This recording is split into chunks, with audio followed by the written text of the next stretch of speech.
Bienvenidos una vez más a Zona de Encuentro, en este caso a Extra Zona, ese segmento que rodea el real estate, en este caso la economía, lujazo que nos damos. Tenemos el gusto de recibir a Santiago Bulat, que es economista, obviamente socio de INVEC, también economista jefe de IDEA. Santi, bienvenido, ¿cómo andás? ¿Qué haces, Juan? ¿Cómo estás? Un gusto estar acá con vos. Igualmente, qué laburito, ¿no? Estos días, complicadito, Sí, ¿no? y por lo que sé se me viene uno difícil ahora, pero bueno. Se viene un laburo complicado.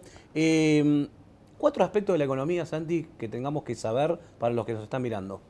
Bueno, varias cosas que hay que seguir. Me parece que el tema con el Fondo Monetario va a ser un tema importante, va a seguir de cerca. Eso va a definir varias cosas.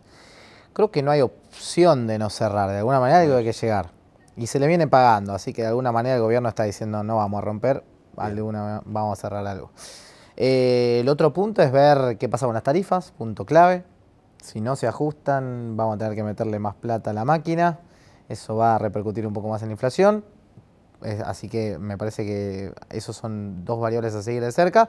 Y después qué pase con el cepo, ¿no? Me parece un tema fundamental para ir alivianando un poco más la economía. Si hay unificación del tipo de cambio, si no hay, si hay desdoblamiento cambiario. Todo eso va a ser fundamental a la hora de entender un poquito más el 2022. Seguramente, digamos, en el momento que salga esta entrevista, mucho de eso haya pasado o no, pero tenemos que ver porque esto es muy dinámico en este país. Probable. Es muy dinámico. Así que hay que cuidarse, sí. Totalmente, pero estamos en real estate, mercado inmobiliario. ¿Resiste frente a todo, digamos, pese a todo? ¿El ladrillo es lo que realmente paga?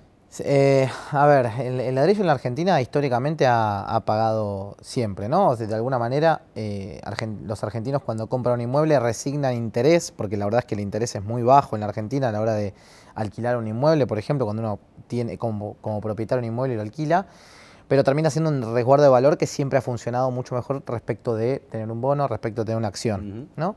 Si hoy vemos los valores por ejemplo, de las acciones, hoy en dólares, estamos hablando de un Merval en $430, cuando en 2018 estaba en 1.800. Entonces, fíjate la caída que tuvo las acciones. Entonces, es como que de alguna manera te da a entender que la reserva de valor tiene más sentido en tanta volatilidad a partir del real estate. Pero, sin embargo, me parece que ya empieza a ser un poco, digamos, empieza a haber un poco más de desapego, empieza a haber otras, de alguna manera, otra composición de lo que la demanda está queriendo, ¿no? Entonces, me parece que hay algunos... van a empezarse a buscar proyectos quizás un poco más sofisticados o más delineados para las personas que quieran tener un determinado mueble en la Argentina, pero hay una sociedad, una generación que no se quiere atar a nada, que cada vez está como menos pensando en comprar de largo plazo, que no es el objetivo final. Entonces es una demanda que hay que empezar a entenderla, pero de alguna manera me parece que como resguardo de valor nos ha dado a entender la historia que sigue siendo el más firme, ¿no? Para ellos, inversiones capaz más pequeñas, ¿no? Más desde el lado financiero, pero basados en el ladrillo. Eso empieza a tener un interés importante. Hay varios proyectos que se están dando a conocer en ese sentido, que es más de relacionemos el capital y las inversiones financieras en proyectos que estén apalancados por el real estate, pero no necesariamente comprar un inmueble, ¿no? Y eso empieza a surgir. Digo, en el mundo existe, pasa que en Argentina no está desarrollado, entonces es un mercado que se empieza a abrir como una nueva alternativa dolarizadora, si se quiere, que en Argentina no existe demasiado más que comprar dólares y guardarlos, que en realidad hoy, encima con la inflación en Estados Unidos, estás perdiendo capacidad de compra a nivel global, ¿no? Uno habla mucho de economía, pero entienden ustedes, ¿no? Cuando hablan de economía es difícil entender, digo... Vos entendés bastante. No, ¿cómo se entiende la economía? A ver, tu viejo lo explicaba perfecto. Mi viejo número uno. Y vos creo que vas en ese camino y lo estás haciendo en todos los lugares donde estás. ¿Cómo la entendemos? Esta locura de el dólar, las tarifas. ¿Por qué no somos un país normal con una economía tan, digamos, así, con altibajos? Mira, si uno toma una serie desde 1970 para acá, Argentina es el país que más crisis ha tenido, que más recesiones ha tenido. Es tremendamente impactante el dato. ¿Sí? Cuando uno lo compara, imagínate en esos últimos 50 años, 2 décadas perdidas, una fue la del 80, la otra fue la que estamos terminando ahora, de 2011 a 2021, que es algo que en los países no pasó, o sucedió en los países que tuvieron guerras. Entonces Argentina es como un caso medio aislado. Argentina tiene el 30% del total de préstamos que tiene otorgados el Fondo Monetario, o sea, también un caso de exclusividad. Entonces somos una especie de espécimen raro dentro de cómo funciona el total de la economía a nivel global, ¿no? Entonces es difícil entendernos, hay una economía bimonetaria de facto, digamos, nosotros hay muchas cosas que transaccionamos directamente en dólares, que las pensamos directamente en dólares, cuando ahorramos pensando en cuánto ganamos en dólares, entonces de alguna manera es una economía que convive con muchas dificultades permanentes, ¿no? Y las tarifas, el dólar, todo eso es madre de lo mismo, de no tener disciplina y tener no tener moneda. Fuimos entendiendo ahí un poquito más y me meto en tu economía. Vamos. ¿Tu mayor acierto económico, Santi? Mi mayor acierto económico, es una buena pregunta.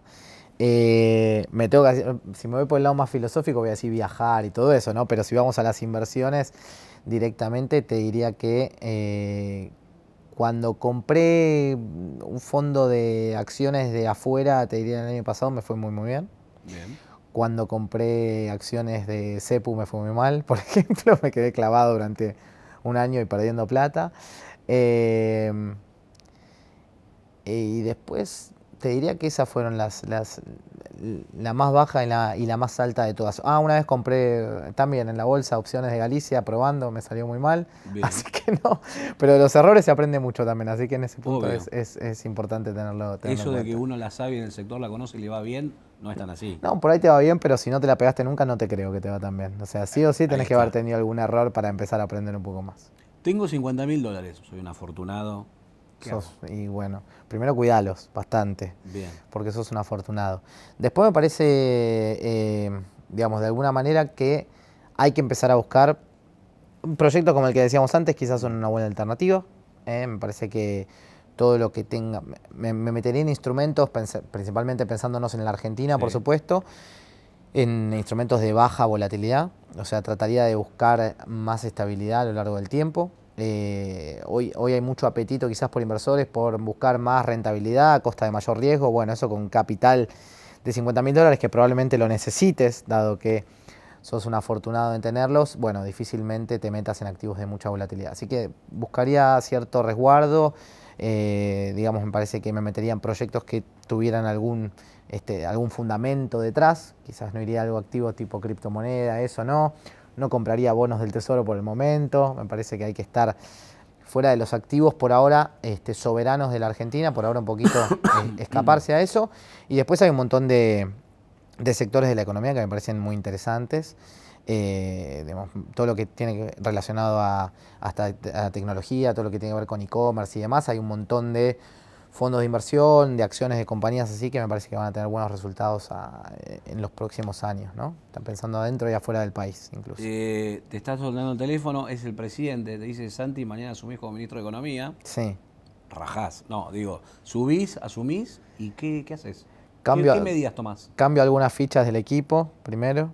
Bien. Y después de eso me parece que primero me siento con el Fondo Monetario Internacional, les digo vengan, tenemos que hacer algo en conjunto, claramente a vos yo no te puedo defaultear, vos no podés de alguna manera decirle a tus países miembros que perdiste 30% de los créditos que otorgaste, con lo cual vamos a tener que hacer algo en conjunto y me sentaría a negociar por ese lado.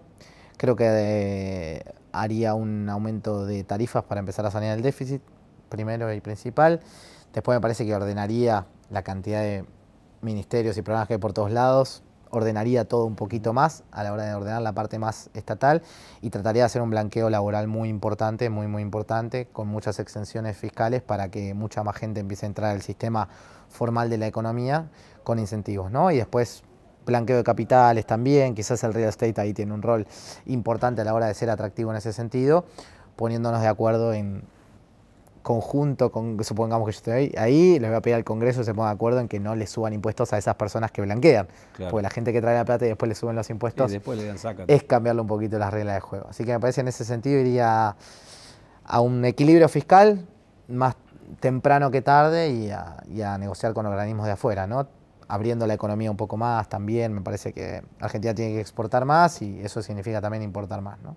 Lo contaste algo, pero la última es esta. Hablaste del dólar, hablaste de relación con el FMI, tratar de cerrar un acuerdo, tarifas. ¿Otras claves de economía 2022 de Argentina?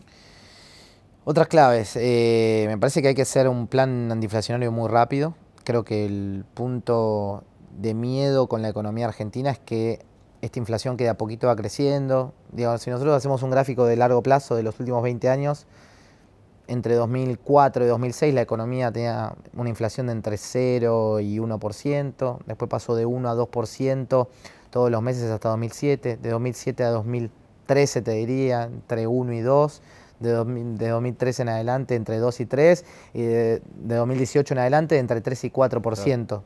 Entonces Argentina es como que nos metió en una especie de inflación en la cual somos una olla que está empezando a calentarse y nosotros estamos ahí adentro y no nos vamos dando cuenta que va subiendo la temperatura todo el tiempo. Eso es lo que pasa con la inflación. El miedo es cuando sube mucho la temperatura y no la podés controlar demasiado y eso termina en una crisis mucho peor.